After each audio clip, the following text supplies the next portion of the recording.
வணக்கம். இன்றைய செய்திகள். சட்டப்பேரவை தேர்தலுக்கு பிறகு அதிமுக பொதுச் செயலாளர் எடப்பாடி பழனிசாமி ஏதாவது ஒரு மாநிலத்தின் ஆளுநராக இருப்பார் என்று நாடாளுமன்ற திமுக குழு தலைவரும் அக்கட்சியின் துணை பொதுச் செயலாளருமான கனிமொழி தெரிவித்துள்ளார். திருப்பரங்குன்றம் என்றவுடன் அனைவருக்கும் பாஜக அதிமுக உருவாக்க நினைத்த கலவரம்தான் நினைவுக்கு வரும். காலம் காலமாக அனைவரும் ஒற்றுமையாக ஒரே குடும்பமாக வாழக்கூடிய மாநிலமாக தமிழகம் உள்ளது. பாஜக மத கலவரத்தை உருவாக்கி ஆட்சியை கைப்பற்றி விடலாம் என கணக்கு போட்டுக் கொண்டிருக்கிறது. இந்த விளையாட்டை திருப்பரங்குன்றத்தில் விளையாடி பார்த்தனர். ஆனால் அவர்களுக்கு மக்கள் தக்க பாடம் புகட்டினர். இதேபோல சட்டப்பேரவை தேர்தலிலும் மிகப்பெரிய பாடத்தை அதிமுகவுக்கும் பாஜகவுக்கும் சொல்லித்தர காத்திருக்கின்றனர் என்றும் கனிமொழி பேசியுள்ளார். சொந்த குடும்பத்தினருக்கு கடன் கொடுத்தவரை இதுவரை பார்த்ததே இல்லை என்று இந்திய கம்யூனிஸ்ட் கட்சியின் முன்னாள் மாநில செயலர் முத்தரசன் பேசியுள்ளார். விஜய் தான் போட்டியிடும் தொகுதியில் தாக்கல் செய்த வேட்பு மனுவில் தனது தாய், தந்தை, மனைவி, மகன் மற்றும் மகள் உள்ளிட்டவர்களுக்கு கடன் கொடுத்ததாக குறிப்பிட்டிருந்தார். இந்நிலையில் திருவாரூரில் செய்தியாளர்களை சந்தித்த முத்தரசன், தமிழ்நாட்டில் 4 அணிகள் இருக்கிறது என்று கூறுகிறார்கள். ஆனால் அதிக அணிகள் இருக்கின்றன. சசிகலா, ராமதாஸ் இணைந்து ஒரு அணியை உருவாக்கியுள்ளார்கள்.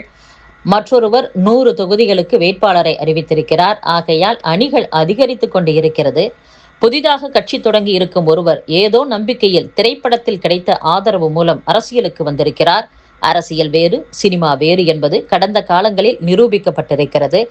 இந்தியாவின் பிரபலமான நடிகர் சிவாஜி கணேசன் தனியாக கட்சி தொடங்கி போட்டியிட்டார். முடிவு என்பது அனைவருக்கும் தெரியும். அப்பா, அம்மா, மனைவி, மகன், மகள் என அனைவருக்கும் கடன் கொடுத்திருக்கிறேன் என அறிக்கையில் தெரிவித்திருக்கிறார். இதுவரை குடும்பத்தினருக்கு கடன் கொடுத்து யாரையும் நான் பார்த்தது கிடையாது.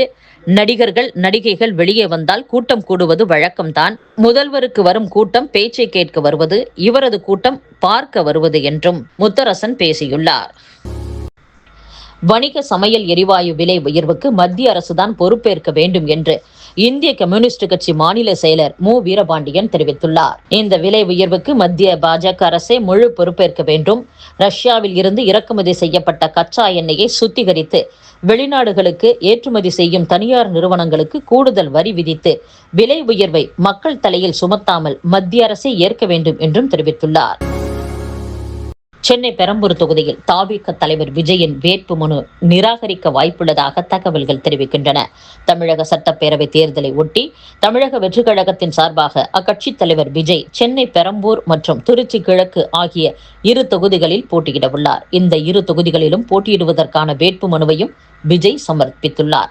இந்நிலையில் பெரம்பூர் தொகுதியில் விஜய் சமர்ப்பித்த வேட்பு மனுவில் குளறுபடி இருப்பதாக கூறப்படுகிறது. தேர்தல் விதிமுறைகளின்படி ஒரு வேட்பாளரின் பிரமாண பத்திரத்தில் தகவல்களை மறைப்பது அல்லது தவறான தகவல்களை கொடுப்பது தண்டனைக்குரிய செயல் மட்டுமின்றி அவரின் வேட்புமனு நிராகரிக்கப்படவும் வாய்ப்புள்ளது. விஜய் முதலில் சமர்ப்பித்த பெரம்பூர் தொகுதி வேட்பு மனுவில் தன் மீது எந்த வழக்கும் இல்லை என குறிப்பிட்டுள்ளார்.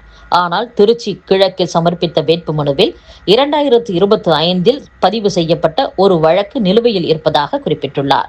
ஒரு வேட்பாளர் 2 வெவ்வேறு தொகுதிகளில் சமர்ப்பித்துள்ள வேட்பு மனுக்களில் இவ்வாறு முரண்பட்ட தகவல்கள் இருப்பது அவரின் வேட்புமனுவை நிராகரிக்கும் வாய்ப்பை ஏற்படுத்தக்கூடும். இருப்பினும் வேட்புமனு தாக்கல் செய்வதற்கான கால அவகாசம் இன்னும் முடிவடையாததால் திருத்தப்பட்ட புதிய பிரமாண பத்திரத்தை தாக்கல் செய்வதன் மூலம் வேட்புமனு நிராகரிப்பில் இருந்து விஜய் தப்பிக்க முடியும். வேட்பாளர்களின் வேட்புமனு பரிசீலனை நடைபெறும் ஏப்ரல் 7ஆம் தேதியில் விஜயின் வேட்புமனு ஏற்கப்படுமா அல்லது நிராகரிக்கப்படுமா என்பது இறுதி செய்யப்படும்.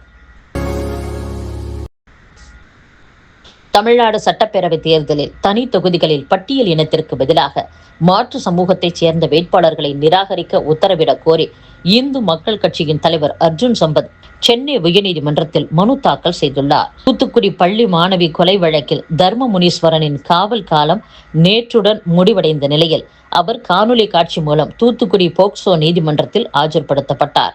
வழக்கை விசாரித்த நீதிபதி பிரீதா தர்ம முனீஸ்வரனுக்கு வருகிற ஏப்ரல் 16ஆம் தேதி வரை காவல் நீட்டிப்பு வழங்கி உத்தரவிட்டார். இதனைத் தொடர்ந்து அவர் மீண்டும் சிறையில் அடைக்கப்பட்டார். இந்த வழக்கில் விரிவான நீதி கிடைக்க வேண்டும் என்று பொதுமக்கள் மற்றும் சமூக ஆர்வலர்கள் தொடர்ந்து வலியுறுத்தி வருகின்றனர். தேர்தலை காரணம் காட்டி கோவில் திருவிழாக்களுக்கு கட்டுப்பாடுகள் விதிப்பதால் இந்துக்கள் மத உணர்வு பாதிக்கப்படுகிறது என்று தேர்தல் கமிஷனில் இந்து முன்னணி மாநில பொதுச் செயலர் மனோகர் புகார் அளித்துள்ளார். இது குறித்து அவர் கூறுகையில், தமிழக சட்டசபை தேர்தல் ஏப்ரல் 23ஆம் தேதி நடக்கிறது. இதற்காக அரசியல் கட்சிகளுக்கு தேர்தல் கமிஷன் பலவிதமான கட்டுப்பாடுகளை விதித்து வருகிறது. மக்கள் கூடுவதற்கும் பொதுக்கூட்டத்திற்கும் நிகழ்ச்சிகளுக்கும் கட்டுப்பாடுகள் உள்ளன.